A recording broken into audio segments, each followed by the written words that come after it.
idea because my kids like butterscotch haystacks so much, and they're so easy to make.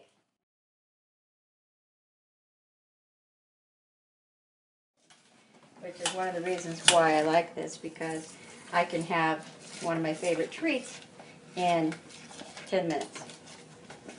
So you stir these around, and as you stir, they're still sitting over the hot boiling water, even though it's not boiling now, and the heat melts them without the water ever touching them.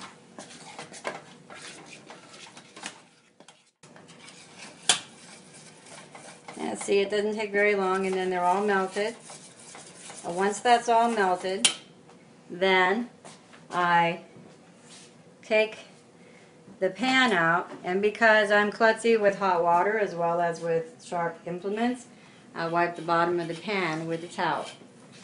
That way I don't burn myself and have to listen to my husband tell me I shouldn't do that. Okay, then you bring this over here, and you've got the noodles in the bowl, and I like to use these rubber spatulas because it gets all the butterscotch out of the pan. So you wipe off the knife, put it in the sink.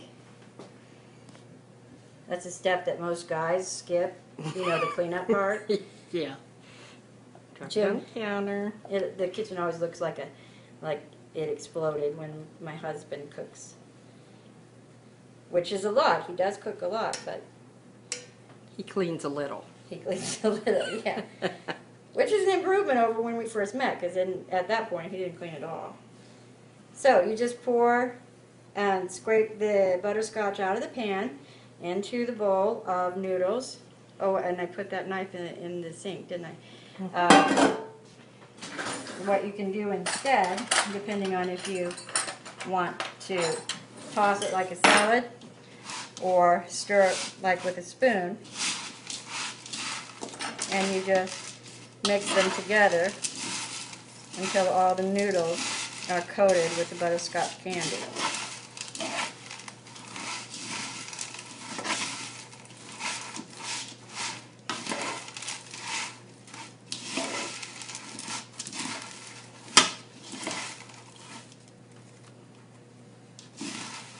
Nice to have a knife besides that, and you can use, like I said, you can use the one that I put in the sink, except you don't want to put it in the sink first.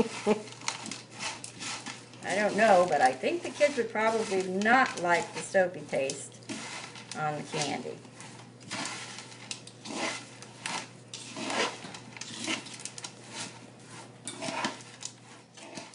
Tiny little nest, individual nest, I would take parchment paper or wrapping paper, or you could use aluminum foil, wax paper, whatever you want to use, and pick a bowl. Or you could use probably do it inside too, and I think that's what I'm going to try with the big one. Yeah, that's what I'm thinking. If you've got a big enough bowl on your bowl so that you can make an indentation with a little birdie, I'll bet you could probably do it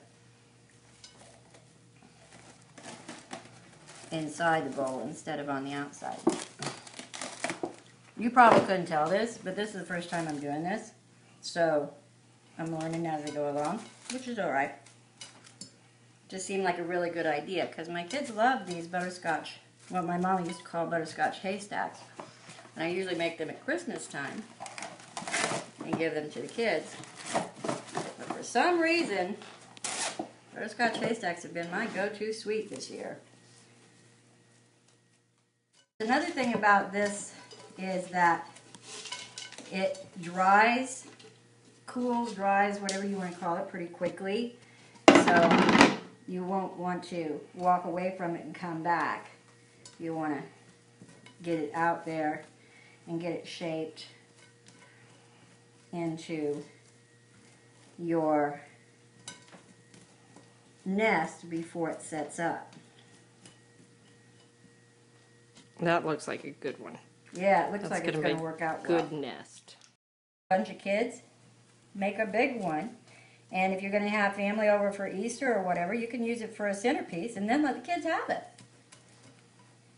That's what I'm going to do. Absolutely. And they'll sneak candy out of it all through the day anyway. That's right. So it's not like they won't get their sugar fix. That's right. Yeah, that looks good. All right. Was I think a little bit too dry when I formed it, so it wasn't holding together very well. I'm hoping that this is going to hold together better. What I did was I melted another package of butterscotch chips and I painted the inside.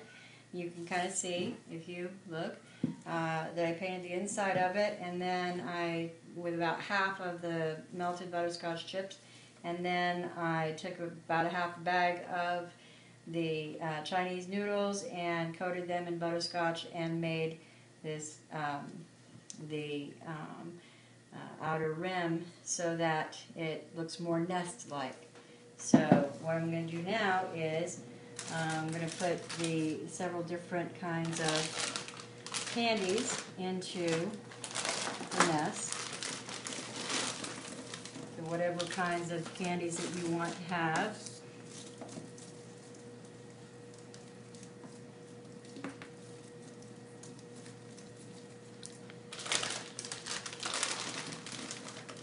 Got some golden eggs here, like from the Golden Goose.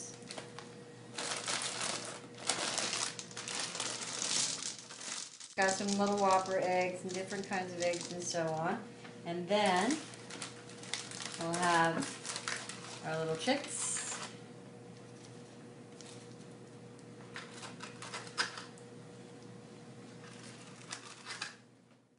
And I made some little Twizzler bows and a string that you can put around the outside of the nest,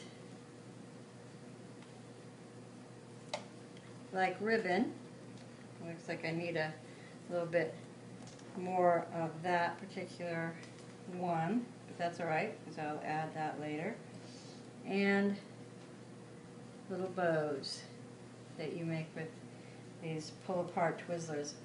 And it's some really cool looking ones that were Easter colored, but they were very short and about a third of the size of the normal ones, so I thought these would work better.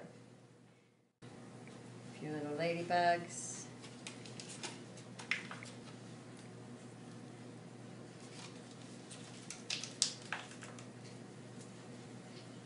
Maybe a little bee here and there.